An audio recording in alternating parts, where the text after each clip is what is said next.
I've gotten to hate the 9-hour movie model that a lot of streaming shows go for these days, so going back to the halcyon days of The Flash was a nice change of pace. But I'll say this for the 9-hour movie pretending to be a TV show. Most of the time, they know what they're doing with the overall plot, because that's all they have. They don't do the smaller episodic stories, so they have to perfect the big overall story. But with The Flash, while the smaller stories are a fun way to pass 22 hours, there really isn't much to the big season-long story. This is Harrison Wells, except he's actually Eobard Thawne from over a century in the future. He went back in time to kill young Barry Allen, more on that later, and instead he killed Barry's mom. Then he got stuck in the past. He needs the Flash's speed in order to create a wormhole to take him back to his time period. Posing as Harrison Wells, he builds a particle accelerator, which gives Barry his speed, but in Smallville fashion, it gives powers to almost everyone Barry fights in this season. The show was trying to play tricks with the audience because they knew the comic book audiences know the Reverse Flash is Eobard Thawne. So when audiences hear this guy's name is Thawne, they're going to assume he's our bad guy. But not all people watching the show are comic book readers. Non-comic fans have no clue how loaded the Thawne name is in Flash lore. And when this guy commits murder in episode 2, they're going to rightly assume he's our villain. In my version, this is not Eobard Thawne, but Rip Hunter. What about Legends of Tomorrow? My version of Legends wasn't a wacky time travel hijinks series considering how big a deal the Flash series makes about messing with time. My version of Legends was a pseudo-Justice League series with no Rip Hunter. Rip Hunter is a slightly above average intelligent scientist from the future. He invents time travel and goes back to the past to witness something, but not interfere. When he's in the past, something bad happens. He doesn't know what it is, but it strands him. He cannot get back to his future because whatever happened in the past made that future not exist anymore. He does some digging. Oh, Barry Allen's mom died. That's not supposed to happen for a while. And somehow her death has put Barry down a different path where he won't become the Flash. Maybe it was Barry's idea for the Justice League to be a thing, and now that's not happening either. So Rip Hunter has an agonizing decision to make. Does he mess with the past, something he knows is extremely dangerous, and try to fix the past? Ultimately, he decides yes, so he spends the next 15 years working on the particle accelerator, which he theorizes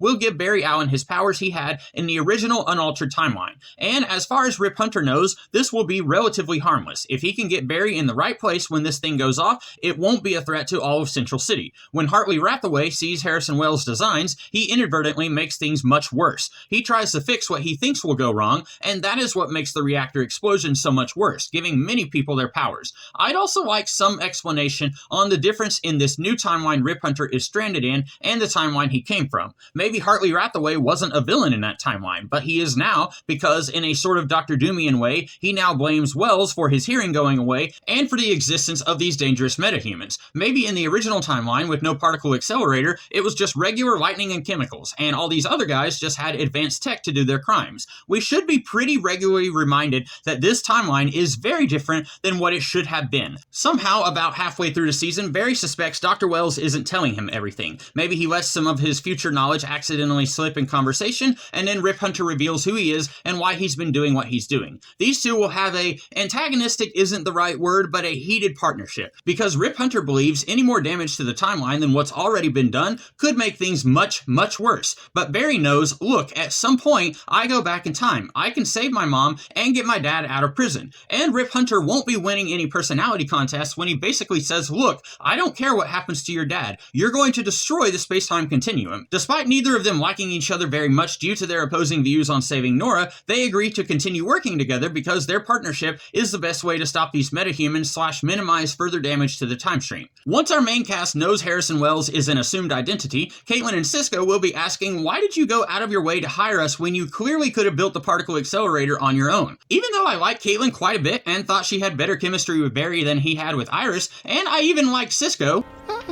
Well, twice. Yeah, but a big problem I had with both of them is I didn't feel like they had much purpose in the series other than being people Barry could talk to. I really hate the trend the CW superhero shows embraced where the hero needs an entire entourage of people who know their secret identities. By the end of this season, I poo you not, the only person who doesn't know who Barry is Director Singh, and I'm sure he found out at some point after I stopped watching the show. I get why these shows need dialogue to push the story forward. If you don't believe me, go watch those early episodes of Arrow with the awful narrations to tell the audience what's going on. The hero needs somebody to confide in and talk plot stuff so we know what's going on. But the characters need to feel like they have more purpose beyond that. Obviously, Rip Hunter doesn't want to explain why he chose these two in particular, so at some point when Rip Hunter is hospitalized, perhaps when Rathaway attacks his home, Cisco and Caitlin hack into his supercomputer and find out about their own futures, or what would have been their futures. Caitlin was supposed to become a deadly supervillain, one of the few who consistently proved a match for the Flash. Yes, I know she's a Firestorm villain, but for some reason, like a third of this season's supporting cast were Firestorm characters, when there's plenty of Flash characters they could have used. In fact, Caitlin should have been the one to build the cold gun that Leonard Snart gets a hold of, being a cold-themed villain herself at some point. And that could be one thing Cisco and Caitlin look up in the supercomputer. Oh, Leonard Snart was just a regular thief before, now he's a super thief. As for Cisco, he was supposed to become a later addition to the Justice League, and single-handedly defeated something called Despero, using a combination of his metahuman abilities and his knack for science. This foreknowledge will shake up both of them. Get it? Vibe? Shake? They'll realize Rip Hunter wanted to keep them on call in case Barry needed to be taken down. Just because Barry was a hero when Rip Hunter came from doesn't mean he'll be that exact same hero this time around. Nature and nurture. The circumstances are different now, so Barry might end up being different too. And Rip Hunter, being responsible for Barry getting his powers this time around, wants to make sure he can be stopped if he needs to be. And as far as Rip Hunter knows, this mysterious man in yellow, maybe he is Barry from the future. With how much Barry loves the idea of messing with the past, Hunter can't let go of that notion, so he needs a way to take down Barry if necessary. It won't be necessary, at least for now, but at least this explains why these people are here when Wells is supposed to be some kind of super genius who shouldn't need their help. And this knowledge of their possible futures will give them something to chew on other than being there to talk to Barry. After a minute to think about it, Cisco probably likes what he heard about his future, while Caitlin obviously does not. So if Dr. Wells isn't the Reverse Flash, then who is? I had a big problem with the villain's character motivation. He wants the Flash to get his powers to use his speed to open a wormhole to the future. I get that. But why did he kill Nora Allen and try to kill young Barry? Why did you kill my mother? Because I hate you. Why were we enemies? It doesn't matter. A good question. For another time. No, no, no. Tell us now. Don't wait until season 8 to tell us why the bad guy is bad. When I first watched this show a decade ago, I asked my friend why the Reverse Flash hates Barry, and he knew the answer only because he reads Flash comics. That was something this show was really bad about. Sometimes they could throw in a blink and you miss it comics reference and it's fine. Ferris Aircraft, I get it, but it's not going to confuse non-comic readers. But then you have a fancy looking bedpan fly into the room. What's that? My cue to leave. What? Don't force your audience to go read a Screen Rant article to find out what's going on that you refuse to explain on screen.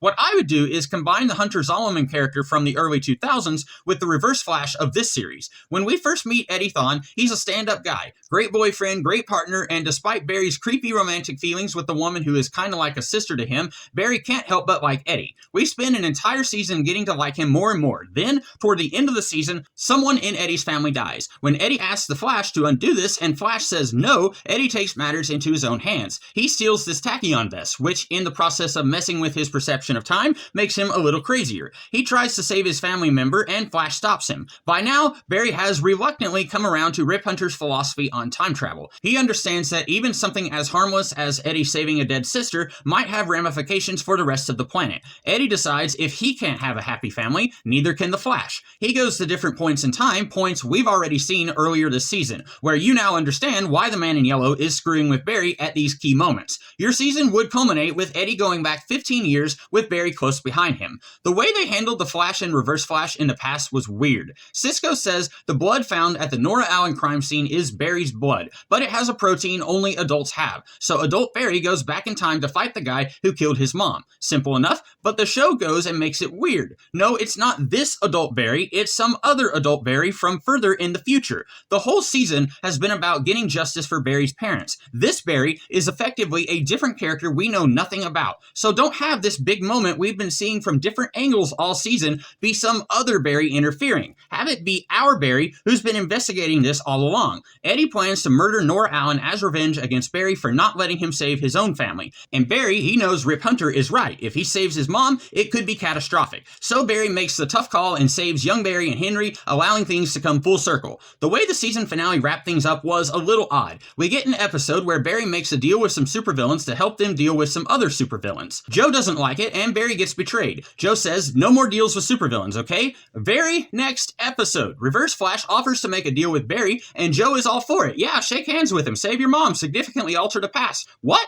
And then when Barry listens to other Barry and doesn't save his mom, he goes back to the present to stop Reverse Flash from going home. And Eddie shoots himself so he can't bang anybody to produce an heir who will produce this guy. And poor Eddie, it doesn't even work because Reverse Flash keeps coming back in the show and in Legends. Since I won't have Barry telling Barry to let their mom die, and my version of Eddie is the Reverse Flash, my finale will look a little different. Barry chases Eddie through time, trying to tear the tachyon vest off him. But running through the Speed Force, stray bolts of lightning hit Eddie, infusing him with natural speed/time travel powers. But they're going so far into Speed Force, when Barry lets Eddie go, he gets stranded somewhere in time, so he's sort of taken care of for now. This way you can bring Eddie back sporadically. You don't want your audience getting burnt out on him, but you're not locking yourself down with, in theory, a pretty surefire way to get rid of him for good, only to bring him back later. The alternate reality characters being the episodic threats in Season 2 was fine, I guess, so you can say Barry and Eddie accidentally ruptured the multiverse a little in their fight. And when Eddie got his own speed time travel powers, Barry was holding on to him and got a little feedback. He's still fast, but he is a little afraid to cut loose with his speed because he doesn't want to unleash whatever hit Eddie, and also opened up the multiverse. And look at that! This series almost became a farce in recasting Tom Cavanaugh every season with a slightly different character. Doing this, you can still keep Rick Cosnett every now and then, now getting to stretch his own acting muscles from what he was doing in most of Season 1, and you get to keep Tom Cavanaugh as the same character. Rip Hunter still can't go home, so he decides to stay and try to clean up the mess he and Reverse Flash have made. The imprisonment without trial thing, on the one hand, it makes sense, because as they point out, Iron Heights does not have the capacity to hold metahumans. But, on the other hand, less than halfway through the season, the entire world knows the Flash exists, so at that point, why not tell the police, the DA, everyone, that other superhumans exist as well? Rip Hunter will offer his services to build a super prison, one that exists in an official capacity, and that will allow your supporting cast to stick around for later seasons, while also forcing Barry to kind of grow up a little, as his people behind the computer will be a little busy to say, run Barry, run. There's other stuff I could get into, like Barry's personal life and my hatred of Iris, but this video would be twice as long if I got into any more detail than what I did. This is a pretty solid outline of what I think the show should have done without doing the episode-by-episode breakdown. Hope you guys liked this one, and if you did, I'll be back in the future with something else. Until then, have a good one.